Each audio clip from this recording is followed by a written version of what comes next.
Aujourd'hui, on va voir si on peut obtenir un rendu cinéma chez soi, dans une pièce aussi banale que ma chambre.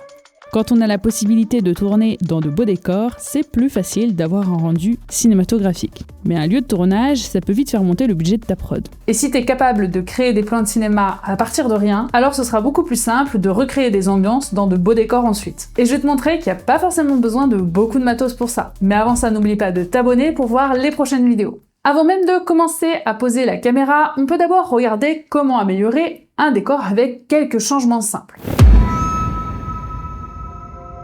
Dans ce premier plan, mon personnage est allongé sur son lit.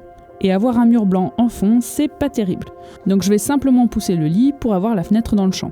L'ouverture sur l'extérieur va apporter une entrée de lumière en contre et créer du contraste. Pour éviter les fuites de lumière sur les côtés et ajouter de la texture, il suffit d'ajouter des rideaux. Je vais également sous-exposer volontairement mon plan pour assombrir mon décor et faire ressortir facilement mon sujet par la suite. Mais avant d'éclairer mon personnage, il y a une chose importante à ajouter, une motivation. Je dois faire comprendre au spectateur d'où provient ma lumière, sinon le rendu ne sera pas naturel. Donc je vais tout simplement placer une lampe de chevet en amorce qui va servir à motiver ma lumière et va également rajouter une zone plus lumineuse sur mon plan. Garde en tête que créer du contraste, c'est d'abord venir jouer avec les tonalités de lumière. Il faut donc garder des zones très sombres et d'autres très claires. On peut également créer du contraste grâce aux couleurs. Donc je peux venir jouer avec la température en baissant ma balance des blancs à 4500 Kelvin par exemple. De ce fait, le ciel va devenir plus bleuté et je vais garder ma lampe légèrement jaune. Comme j'ai sous-exposé mon plan, la lumière de la lampe, elle n'est plus suffisante pour éclairer mon sujet. Je vais donc devoir rajouter de la lumière dans la même direction pour simuler justement la lumière qui provient de cette lampe. Ici, pas besoin d'un gros budget, je vais tout simplement utiliser le Colbor Wonder W100 avec son réflecteur et je vais venir diffuser la lumière pour avoir quelque chose de plus doux sur mon visage. Pour éviter d'étaler trop de matos dans la pièce, j'utilise un bras déporté, ce qui me permet d'accrocher le projo à la base et de monter ma toile de diffusion au bout du bras. Et ça, quand on tourne dans des endroits peu spacieux, c'est un gain de temps et de place énorme.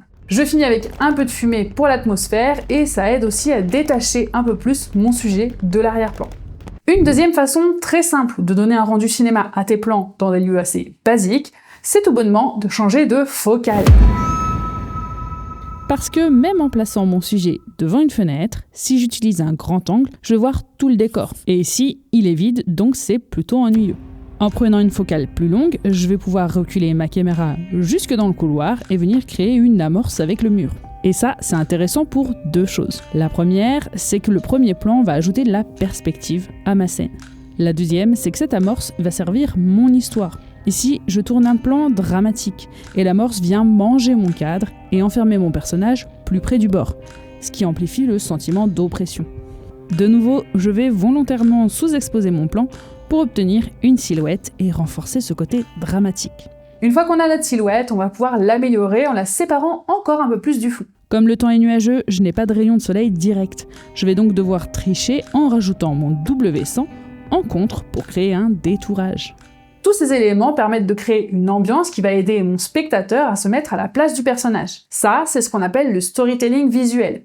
Et si c'est un sujet qui t'intéresse, dis-le moi en commentaire et je te ferai une vidéo là-dessus.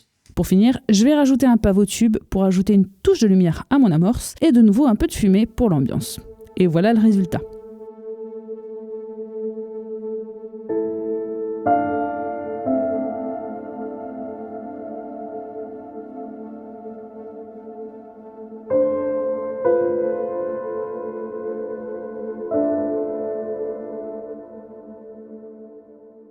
Donc comme tu vois, au final, c'est pas si compliqué de recréer des plans assez sympas, même dans un décor minimaliste et avec très peu de matériel. Et si tu as aimé cette vidéo et qu'elle t'a été utile, n'hésite pas à me laisser un petit pouce en l'air, ça fait toujours plaisir, et ça aide la chaîne à être un peu mieux référencée sur YouTube. Je te dis à la semaine prochaine, et d'ici là, n'oublie pas de pratiquer, car c'est le meilleur moyen de t'améliorer.